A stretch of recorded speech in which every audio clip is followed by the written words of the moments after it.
Hi everyone, I'm Liz. I'm a word stylist, and what that translates to is an online content writer, and it's my job to help small businesses look good online, starting with their words.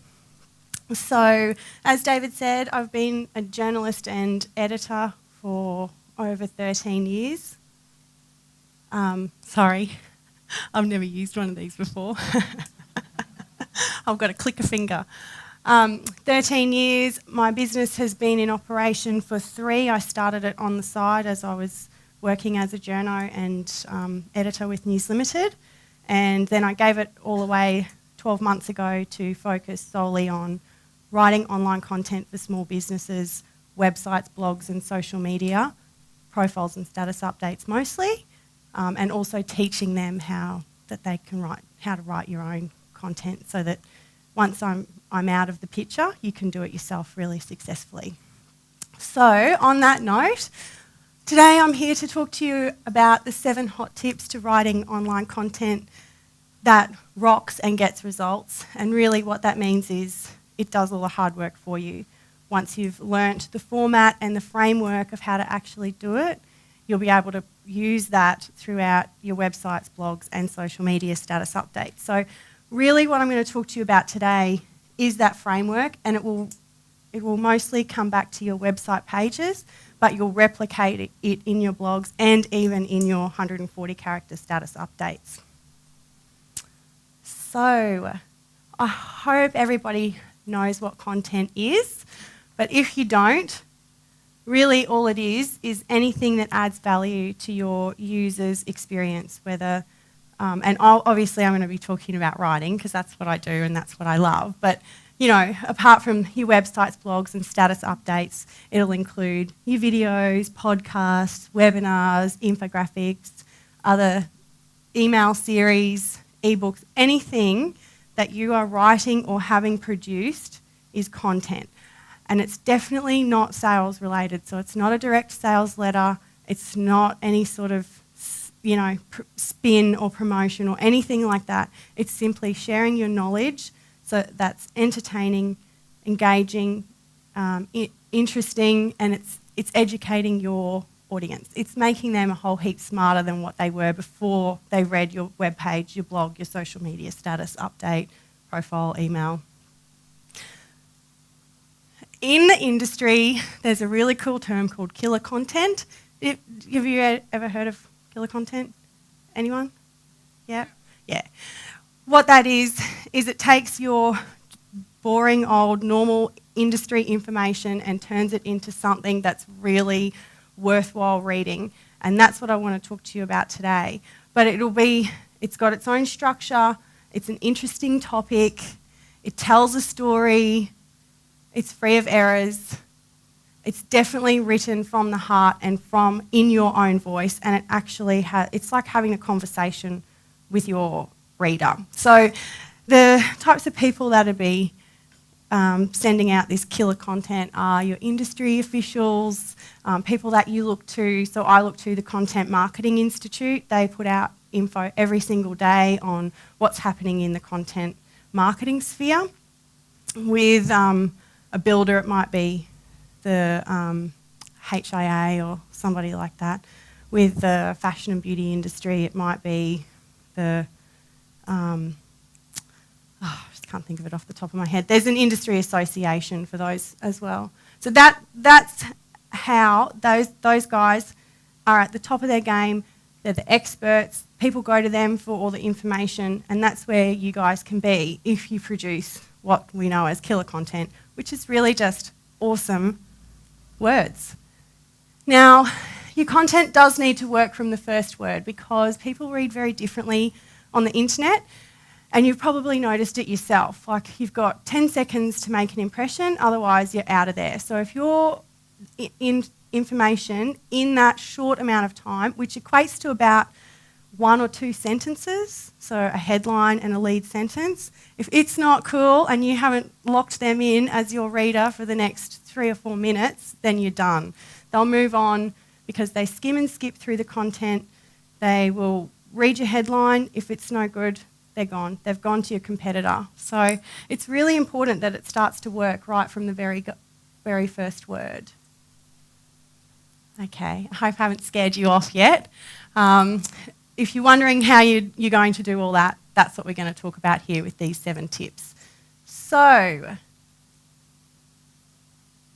number 1, the game plan. Now, I just want to go through these first 3, which are a little bit of behind the scenes, a little bit theory.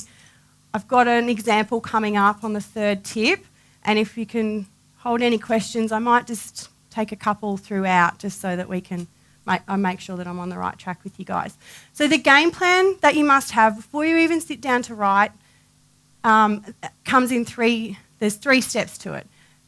Knowing your target market. You're all business owners here, so you've probably done a whole heap of work around your ideal client, knowing who your target market is.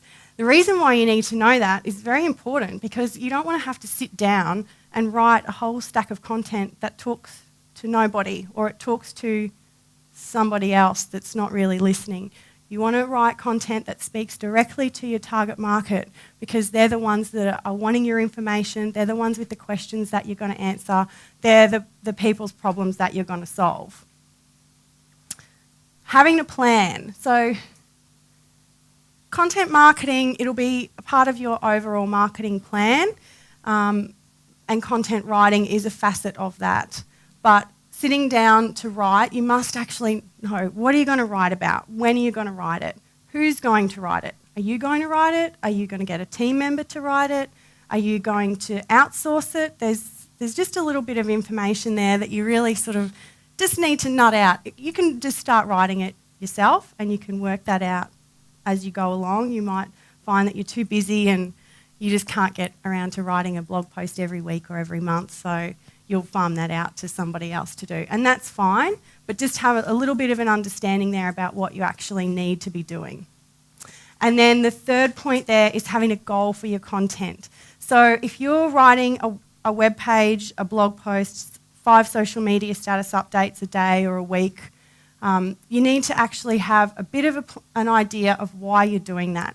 Do you want to increase engagement? Do you want to increase click-throughs? Do you want to send people back to your website? Do you want to capture their details? Do you want to sell stuff? You know, you've got to have just a bit of an understanding there on why you're now sitting down to start writing. Okay. Commas, they're very important, people. It's the difference between eating your grandfather and letting him live. Okay, so following a structure. If you're going to produce killer content, there has to be just a bit of a framework that you need to follow. And it's very simple. It's just it's all got to be compelling and captivating, which I'll say a few times. But there's the headline, there's your lead sentence, which in the journalism world equates to your 5 W's and your H, which is who, what, when, where, why, and how. There's the body, which elaborates on those 5 W's and the H. And then there's a call to action. I'll detail these a little bit more as we go through. But otherwise, the way to write is just to make it really easy to read. So short, sharp, punchy sentences and paragraphs. Lots of white space around it, which is just returns just throughout your content. Headings, subheadings, bullet points, bold and italicised words, just all those little things that'll make the content pop, and just a picture definitely. And you want to be using simple language you can still be sophisticated and it can still be professional, but you don't want to start trying to use big words if you don't know what they mean, because they'll just turn people off.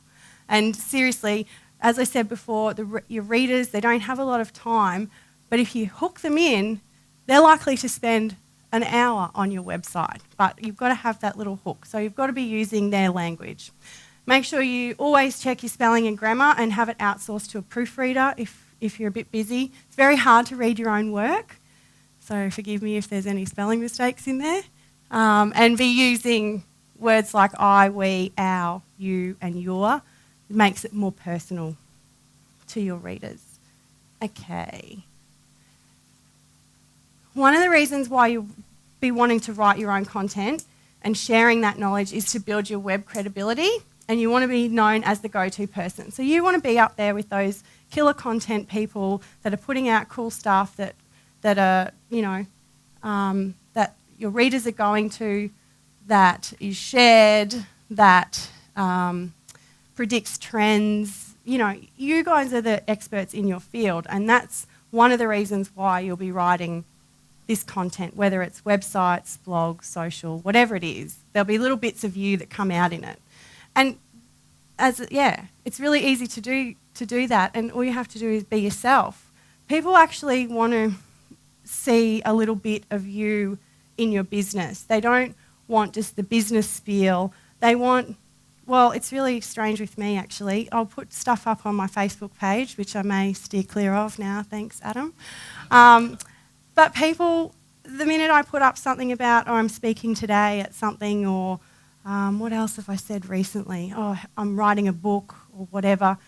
That's when it goes ballistic. That's when people are engaged and they're liking and they're commenting, and it's giving them that little bit of information that's not just solely targeted to my business. There's a little bit of me in there too, and I would really recommend that you guys start injecting just a little bit of yourselves into it. Writing often and committing to it. So if you say if you're going to be on social media every day, 3 times a day, 5 times a week, you're writing a blog every week or a fortnight or a month, just commit to it, because people are actually going to go to your site knowing that you update regularly. If you start changing things around, they're going to get confused and they're going to go somewhere else where they can get the information and they know that they can get it straight away. So if you're there and you're posting regularly, or you're writing regularly, or your website's changing a little bit each week or each month, whatever you can manage, you're going to be able to keep them, you're going to be able to own their eyeballs. That's another industry term, but that's what you want. You want to own their eyeballs. You want them to only be going to your source of information. That way you'll be engaging them, and the other way is if you're solving their problems. So if you're answering all of the questions that they've got, they're going to be more likely to go to you. Oh yeah, okay. This is an example that I've got here. This is Emily Toxwood. She's a blogger. She knows her target market very well. She posts very regularly. She's really good at promoting her blog on her Facebook and pointing people back on her social media and pointing them back to her website. She injects herself into it, as you can see. I don't know that many people would put a photo up like that, but that's who she is. And her ideal clients, that resonates with them. So her target market is mums with young children. She's a mum with young children herself, but wants to be in the life of the 18-year-old again. And so it's a combination of those two things coming together that really resonates with other mums with young children who really want to go out and party like they did when they were 18. And it works for her. She's getting thousands of hits on her site, and her aim is very clear. If she's entertaining and tells it like it is, she's going to get advertisers onto her site, and then she can retire. That's her aim. It's very simple, but she's taken into account those first 3 things that we talked about. Okay, before I move on to my favourite part, writing, does anyone have any questions so far? And I hope you're all still with me, because I know that might have been just a little bit of theory. I've got some cool examples coming up. No questions? Yeah? Toxwood. Toxward. Emily Toxwood, and her blog is Have a Laugh on Me.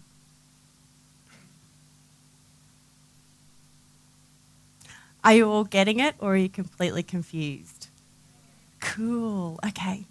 On to my favourite bit of the whole presentation, obviously, is writing. I've been a writer since I could pick up a pencil. I penned my first book when I was 4 in kindy about a runaway $1 coin that fell down a drain from a little kid's pocket, and he was devastated. Mum threw it out, so I can't publish it.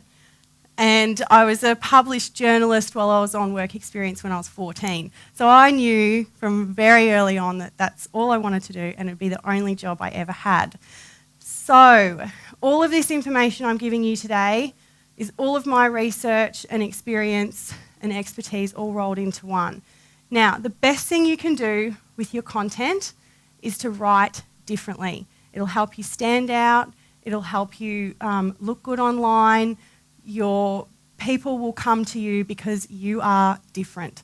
And there's plenty of ways you can do this, but I would recommend that you kick off with something really cool. It might be a statistic, you might have done some research and there's a cool statistic that you found. It might be a really cool tip that you can give people. You might be asking them a question. It might be a relayed conversation that was really funny that you had with your 4-year-old daughter or your husband or your mother that was just a bit different, it's a bit funny, and by doing this, you're trying to engage them from the very first word, and that's what you want to do. So you'll be creating a connection, you'll be building a relationship, and once you've got that trust, and once they keep coming back to your site, that's when they'll start converting. Content marketing is a very slow process, so please don't think that I'm going to write a blog and I'm going to have 50 million sales from it the next day. I'm sure we'll learn from Adam how we can do that with social media. But it's historically quite a slow process.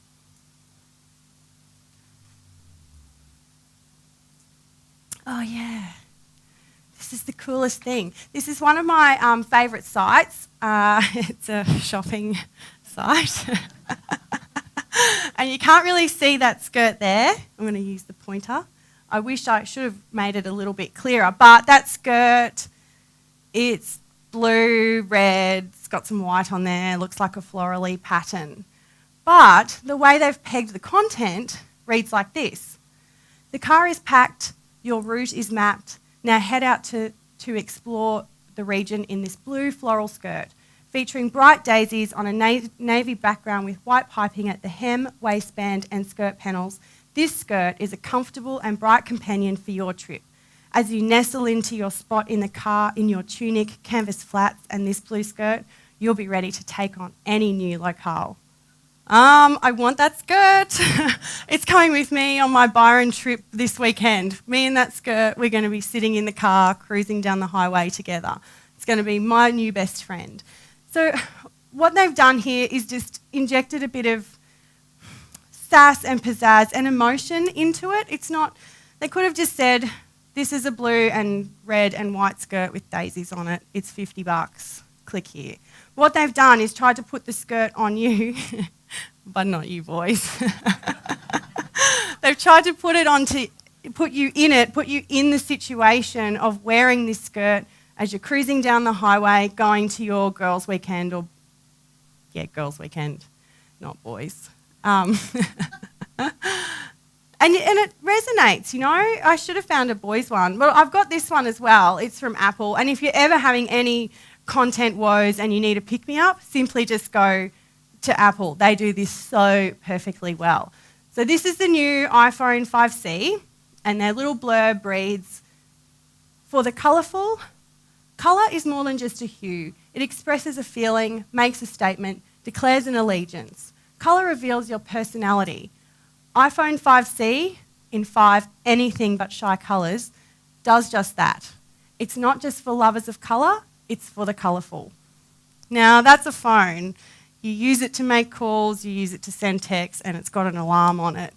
But that phone is way more than a phone because it's speaking my language. My favourite colour is pink. I don't know about yours, it might be green, blue, yellow, gold, whatever. There's a multitude of different colours down there that you can choose. They've injected that with some emotion. It's not about the phone, it's about the colour. It's about you're leading this colourful life. It's you. What's your favourite colour? You know, they're trying to put you into it rather than just saying, it's a phone, it's got SMS capabilities, it's got an alarm.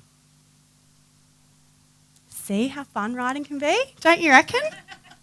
I love it. Okay.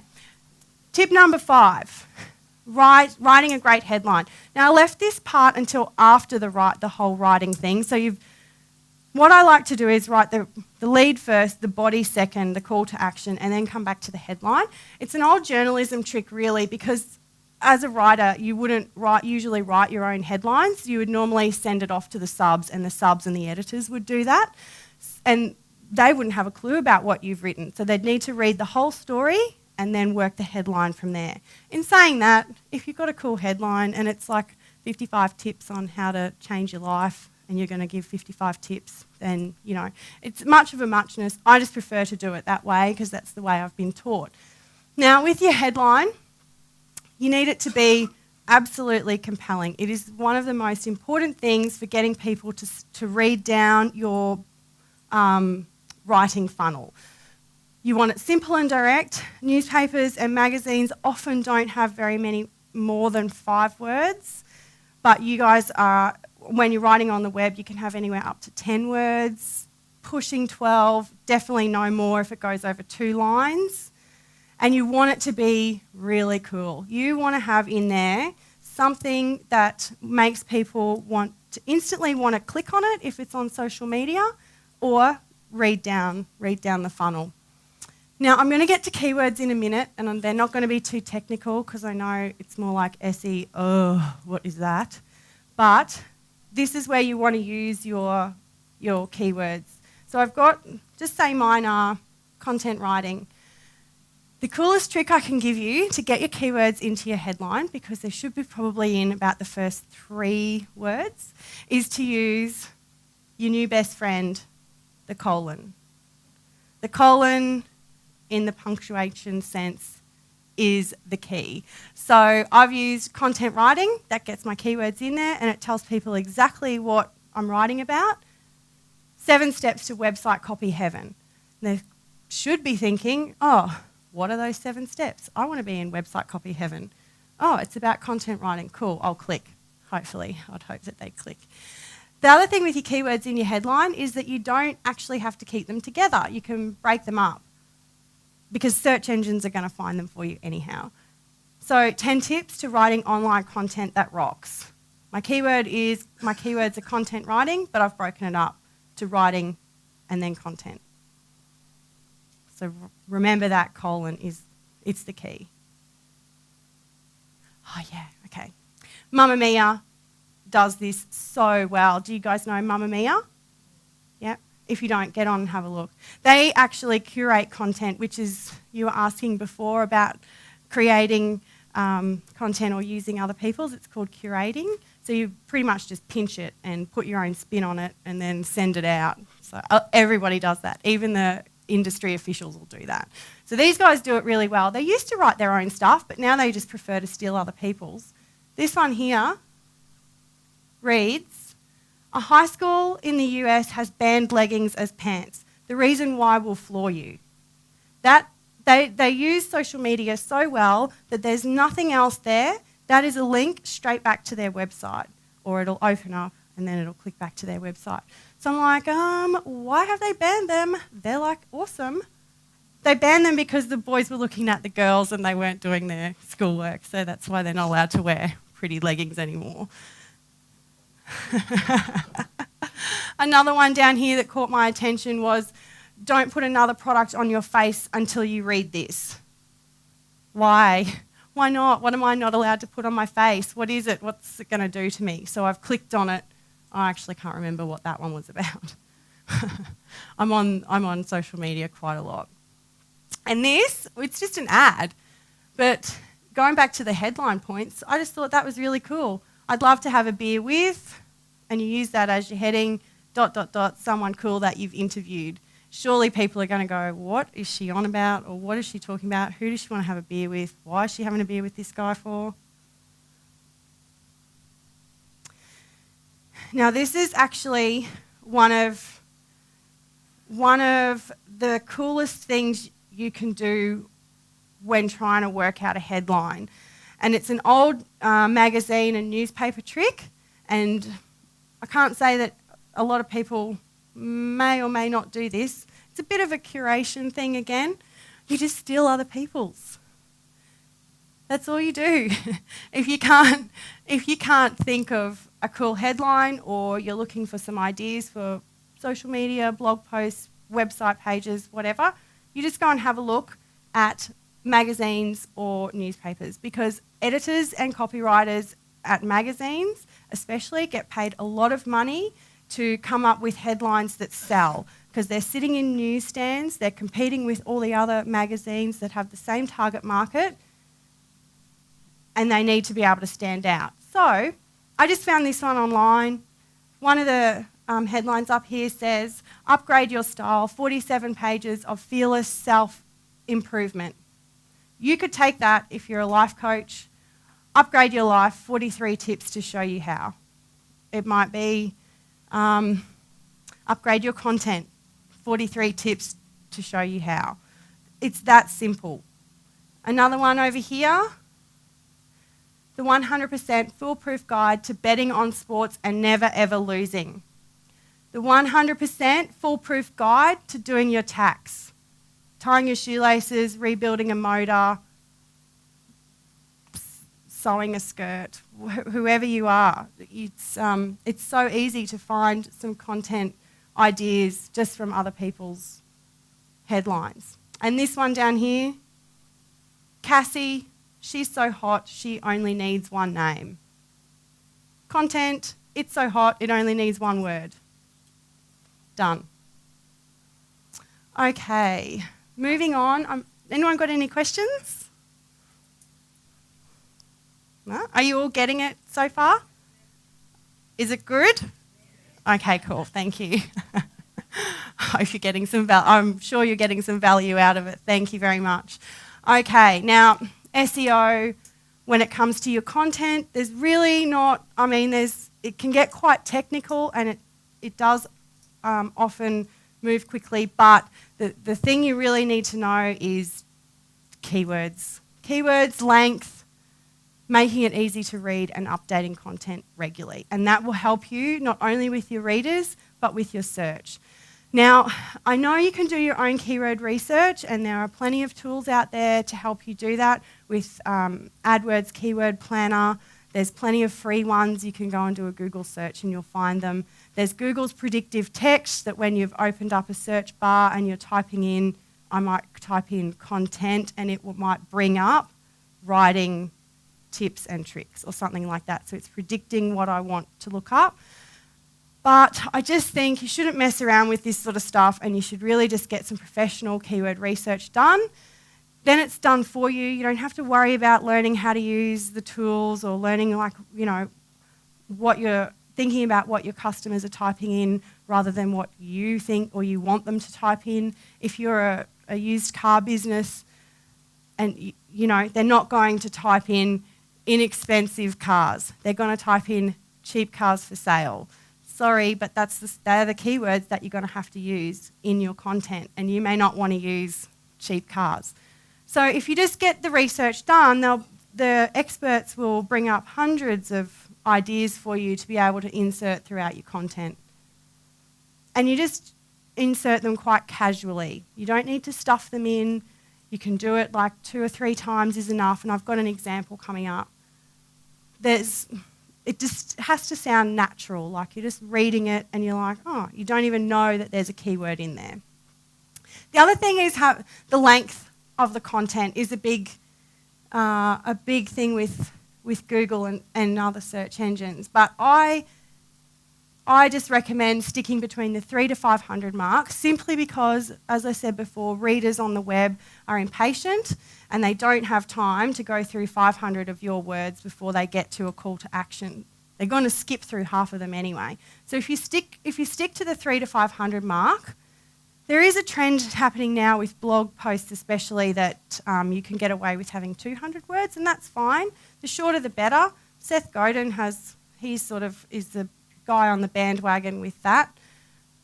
The other thing is that I was talking to a marketer the other day, and she said Google needs 1,500 words to go through, and there is no hard and fast rule about it's between 200 and 1,500. None of your readers are probably going to sit there and read 1,500. They're probably more likely to read 200. So I sort of say just stick in the middle and you should be pretty right.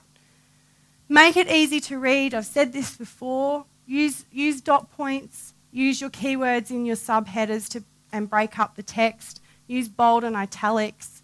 Use indents. Use big quotes. Just make it look good on the page. Have plenty of white space around it so that it's easy on the eye for the readers, but Google's spiders and search engines, I shouldn't just say Google, but they are like the biggest one.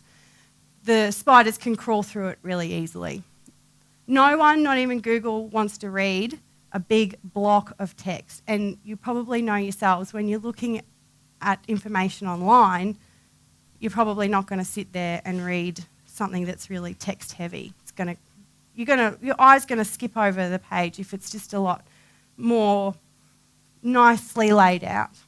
And uploading content regularly and unique content, you should be uploading your unique content which has been written by you fairly regularly, and sharing curated content sort of in the middle. But Google recognises, search engines recognise fresh content that's uploaded regularly. Okay, I hope you're still with me on that. I know it gets a bit technical. Right, this one is from Easy Peasy Kids. I just found this. It's not my client. I've never met them before. I don't know who wrote it. But in here wrong one. They've used, I can tell what their keywords are. You probably won't be able to because they're threaded in quite nicely, but it looks to be child behaviour consultancy, childhood behaviour solutions, child behaviour workshops, consultations is in there a fair bit, so that's probably what people are looking up. They might be typing in, why is my child behaving so badly, what can I do? Or it might be solutions, what's the solution to my child's bad behaviour? It might be, is there a workshop for my kid who's got bad behaviour? How can I learn to change my child's bad behaviour? Something like that. That's probably what they're typing in. That one's, there's a bit more information. There's a bit more information down here, but there was about five times it had been put in there, and you probably don't need that many. 3 to 4 times is plenty, sometimes even 2, depending what your keyword phrase is. Keywords or keyword phrase. Keyword phrase is just a long phrase. It's more conversational about what you would be typing. So instead of typing in red velvet cheesecake, you might type in, how do I make a red velvet cheesecake without butter? That's just a keyword phrase. It's more specific. Now, I wanted to point out something here, and while I think this is really well presented, because it's got a cool quote here, it's got the name of the company here and just a cool lead. There's a bit more information. I thought it probably could have had a few more words. They've used subheaders and dot points, and down the bottom, which I had to cut off, there is a call to action, but there's no headline. There's only services, which is fine, but you would get that. That'd be in the navigation pane at the top with the product, services, about us, contact us. I reckon that could have really stood out if they'd used a colon and put in their childhood behaviour as their keyword, childhood behaviour, colon, everything you need to know. Something like that. Just very simple, and it just would have made it stand out a little bit. But otherwise, I really like that layout. Oh, we're at the end. This is one of the most important things in your content, and whether it's for social, websites, blogs, you need a call to action. And all that is just giving your readers some direction of what you want them to do once they've read it. So you don't want to have hooked them in with a cool headline. You've listed out your captivating lead sentence. You've brought them down the content funnel by giving them all the information that they need to know, and then you've just left them hanging there. They're there for a reason, so you want to be able to try and start converting them, whether that means a click-through, a sign-up, some sort of lead generation, a sale, a shop, something like that. And normally you'll see things that just say book now, call us, need more information. And a lot of the time these are buttons on your website, but you can turn them into content so easily. And just instead of having a button, or have a button as well, have just some words. Book us now. If you need more information, please give us a call. Here's our number. Make it just very clear on what you want them to do once they get to the end of your content. But I reckon you can be more creative as well. Don't just have, for more information, call 5546 blah, blah, blah, blah, blah today. Why not have a little hook in there? Are you making these mistakes? So you've outlined some mistakes. Are you making these mistakes? If you are, pick up the phone and give us a call. If you are, download our free ebook to help you combat those. Or, just something a little bit different. These are some cool ones I've found. Now, they are for websites, from websites, but you could replicate them throughout your social media status updates. Marie Forleo, she's so cool. Do you guys know who she is? Yeah, if you have a look at her website, she just injects herself so much into it, and I believe that's one of the reasons why she's so popular. She's got a little sign-up box there that says, create a life you love, get inspired and take action weekly with Marie. Sign up. There's no reason why on her contact us page or on her services page that she can't have written, or that you can't write, create a life you love, get inspired and take action weekly, sign up to our monthly newsletter. You're telling people what to do. This one caught my attention. Save up to 70% off plus further reductions. Now that's probably a hook in itself to get you to click through, but this little bit made me want to get it or regret it. I don't want to regret it. I definitely want to get that 70% off. There's no reason why in your content you can't just write something very similar. If you want 70% off your whatever product it is, plus a further 5% off, click here or you'll click here to get it or you'll regret it.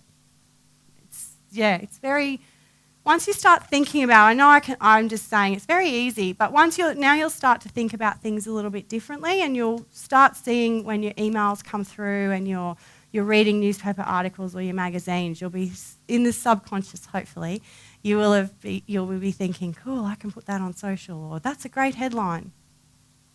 And this one is lastly from Simon Sinek. Want a daily note to inspire in your inbox every day, send me notes. On social, it's very easy to put a call to action in. Even if you've got 140 characters, you can still put a call to action in there. And if this one, H&M, has done enter to win, so they're pointing people over to their Instagram account. Competitions are one of the best forms of calls to action. This one over here, Walmart, they've decided that they're going to run a bit of a poll, like if you are into Choco Tacos, and share if you're into Big Star bars. Now down here, they've got a little bit of research they can use in a blog or a social media. 53,000 people liked it and 3,000 people shared it.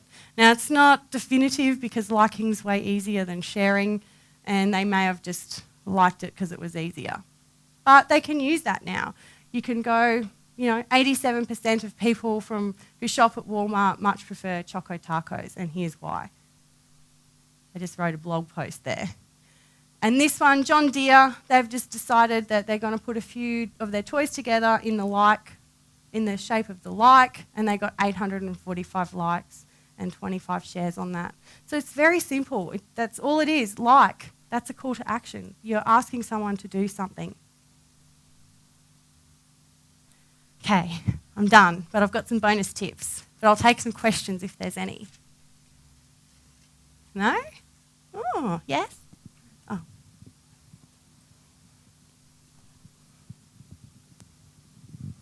When you're writing your content, yes, and you want to use somebody else's content to lead them to show them something else of different things, for example, a YouTube or whatever that you think is really great, what is the ruling in, it's in your content, you don't want them to move off your content, but you also want to share that with them. How do you avoid that situation? Well, if it's YouTube, maybe correct me if I'm wrong, Adam, but you could embed that into your blog post or your website so that they don't actually have to leave. So you'd be pointing them back to, So you'd be pointing them back to your blog or your website where you're housing that YouTube video. And it's very clear that, because YouTube videos look all the same, they've got the little logo, so people aren't going to get confused that it's not your... And you would just say that anyhow. Yeah. And isn't it that you're not... But you just don't want them to leave and then go start moving into some other content because you want them to finish the article or something like that. It is. It's a bone of contention. It's like having your social media icons at the top of your website page. It's kind of like they're on your website. Maybe you shouldn't have them up the top because you don't want people to click straight out once they've got onto your website. But 9 times out of 10, it'll open up into a new page anyhow, and you'll still have the 2 pages going. And if they want to know more, they will come back or they'll click back. Yeah. But it's a tough one. That's why you've got to be creating your own content so that you're sending them to your site or to your blog post, or it's just all housed in your social media. Whether it might be on LinkedIn and it's a post on LinkedIn and it's all there with your details, and then be sharing other people's stuff. It's a bit hard, isn't it? Yeah. Anybody else? Do you want to know the bonus tips? Ooh. Okay. Smile when you write. It is the number one thing I can tell you to do because it'll make it such a more pleasurable experience, especially if you feel like you don't have time to write or you don't have the skills or the knowledge to write or you really just don't like writing. It'll make it so much nicer. Definitely write about what you know. It's much easier. You don't have to spend any time researching or anything like that. If you're writing about what you know, you become the expert in that space. Commit to it, just like the sign says, just do it. Commit to it. If you're going to write 1 blog post a week, write it. If you're going to post it on Tuesdays, post it on Tuesdays. If you're going to be in social media every day, be in social media every day. Schedule it, like Adam said, it is the biggest time saver you will ever come across, and you can even schedule your blog posts so you can be writing in advance and having everything pop up. Repurpose content. So as I said in there, if you're leading in with a tip, a statistic or something like that, a story, you can pull that from your blog post and use it in your social media. It doesn't have to be exactly the same, and you may not just pull a statistic out and put it into your social feed without having something around it. So you might pull something out and say, what do you guys think about this? And that's compelling them then to reply and engage with you. Definitely no copying anybody else's work. It's plagiarism, it's illegal. You don't want Google or the law on your back for it. So simply just write your own. Share others, that's fine. Guest posting is fine. Search engines can determine where it's come from, but don't try and take other people's work and post it as your own. Seek out the hot topics. Now this just comes back to content creation.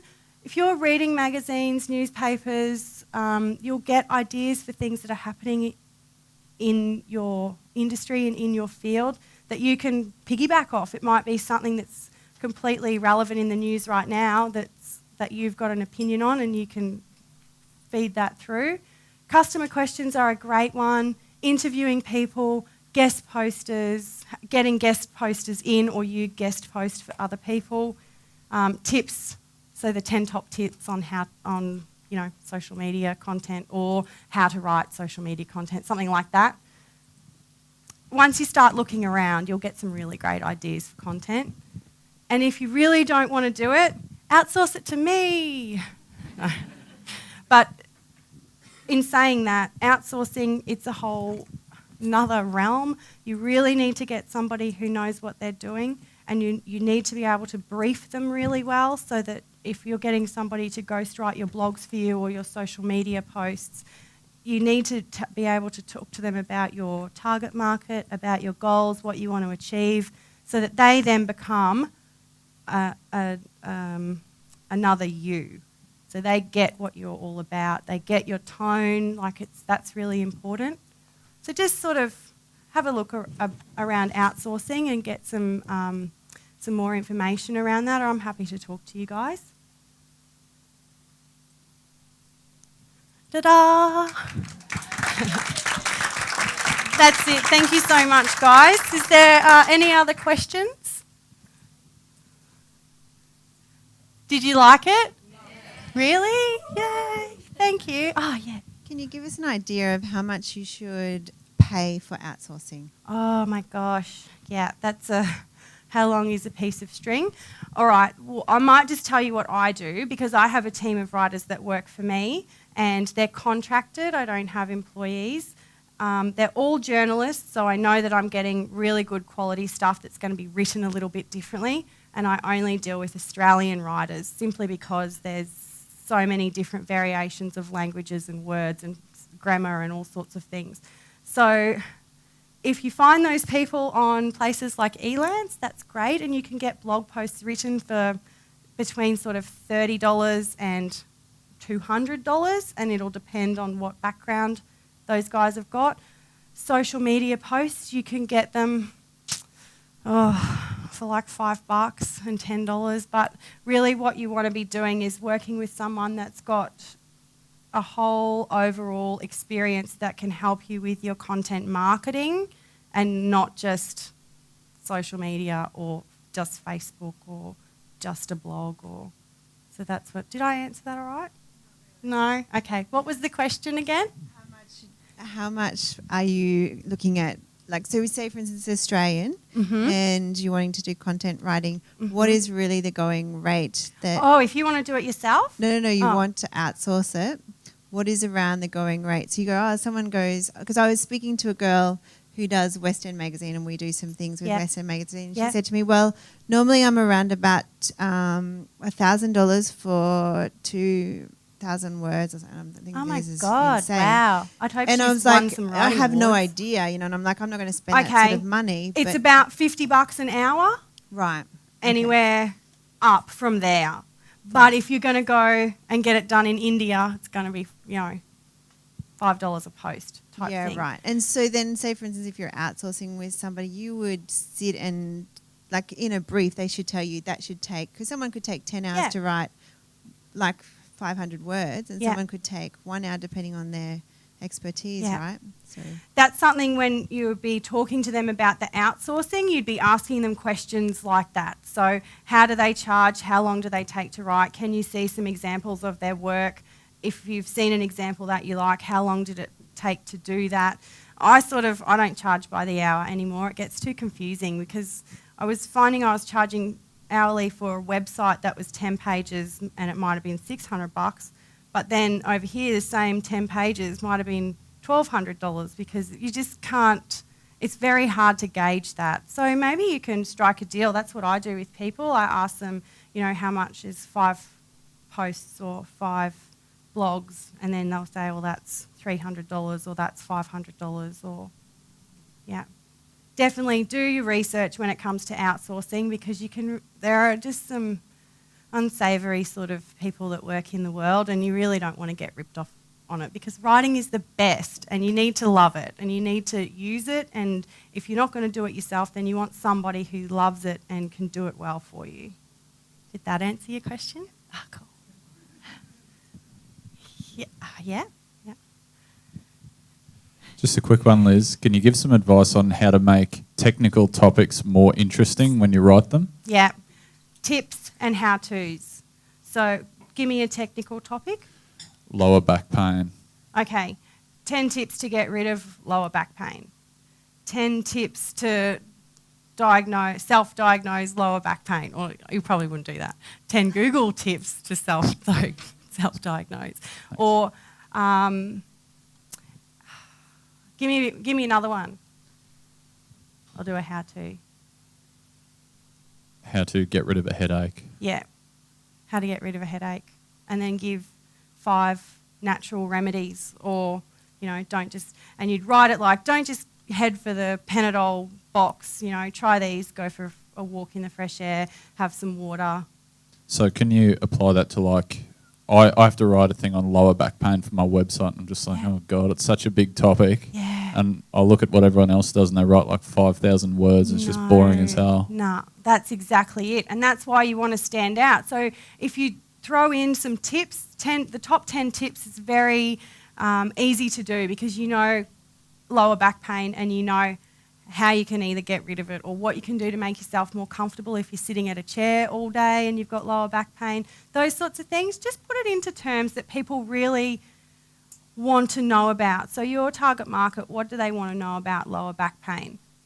What's causing it and how to make it go away. Yeah. So 10 things that's causing your lower back pain. You're sitting in a chair for 10 hours a day and not having a break. You've played sport and you've moved something in the back there and now it's healed itself but it's not quite right. Do you know what I mean? Just sort of a few different sort of things that that's going to interest people rather than the whole, you know, you get lower back pain because you've slipped a disc and that disc is called the C12 or, you know. So it's more like scenario based than the actual content or information about the problem. Definitely by adding those different tips, tricks, hints, stories, conversations, interview style things, it just makes it more interesting for people to read. You're going to lose them if you're going to write technical, get all technical on them, unless of course you're talking B2B and that would be different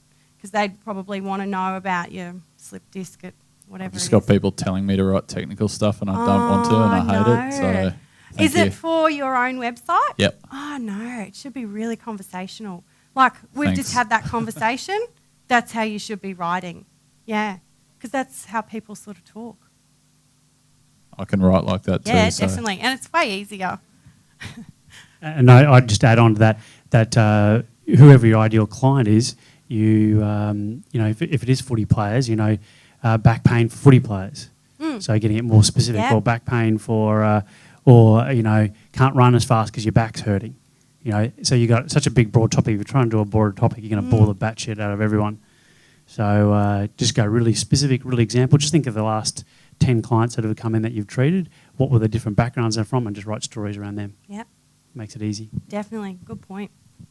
Liz, just want to clarify one of your bonus tip points. Yes. So repurpose. Oh, yeah, it's the best thing ever. So you're talking about like taking a stat or someone else's comment and then making a comment about that, or your work. So if you've got on your website, so it's taking some information. So on my website, I've got a whole heap of things. One might be the difference between proofreading, copy editing, and editing. I could take some of that and I could take all 3 sections and turn them into blog posts on the difference between them and why you would use one or the other if you were publishing a book or if you were writing a press release or if you were writing a blog post. And then from there, I could take another little chunk of that out and feed it back through social media. So it might be a statistic on, you know, 89% of people don't get their work proofread before they put it online, and people hate spelling mistakes and they'll turn off and they'll move on to your competitor. So I'll put that on Facebook or social with a link to, with a comment like, do you hate spelling mistakes too? And then link that back to my blog. Okay. That's what repurposing is. It's really helpful and it saves a lot of time because you've already got all the information there. You don't need to be creating all the time. Okay, great. Thank you. Oh, John Dugan, go easy on me. I've got a very easy one, Liz. You're talking about outsourcing. Yes. But surely if I'm outsourcing to you, I have to, and I'm doing a blog, I have to write down what I'm talking about and give it to you and you change it. No, that's the beauty of outsourcing and getting a ghost writer is that they'll do all that for you. And actually, when I was talking to David about this the other day, you're a bit surprised at how much information you would give somebody like me to write for you, and it's not much. You'd give me a blog topic, and then if you've got any, so just give me a blog topic. The current property market. Okay, so in the current property market, it might be that there's been a spike in sales in, just say, house sales, right, in the last month. That's all you need to tell me. I'll go away and do all the research on that. I've talked to you on the phone. Hopefully you will have wanted to talk to your copywriter on the phone so that they can gauge your tone, how you talk, the words that you use, that sort of thing. I'll go away, write that up. If it's a press release, I'll make up some quotes for you so that you sound really awesome, and then you'll approve it all. I'll send it back to you, you'll approve it. I always thought you were a beautiful girl. You're even more beautiful. It's very easy. Hey, when I said that to you the other day, it's like, that's all you have to do is just give a topic. You can give a little bit of background information. I've got a questionnaire that I send through to people, especially if I'm writing website content, because it can be up to 10,000 words for a website, and they'll fill that out, and then I'll just use that. And I do that because, one, it saves a lot of time, and you can do it in your own time at 1 o'clock in the morning if you like. Or the other reason is that I can see how you write, so I can mimic that. And that's what a good content writer should be doing for you. Pretty much, you don't give them anything. Done? Alrighty. Well, let's give Liz a huge round of applause. Thank you.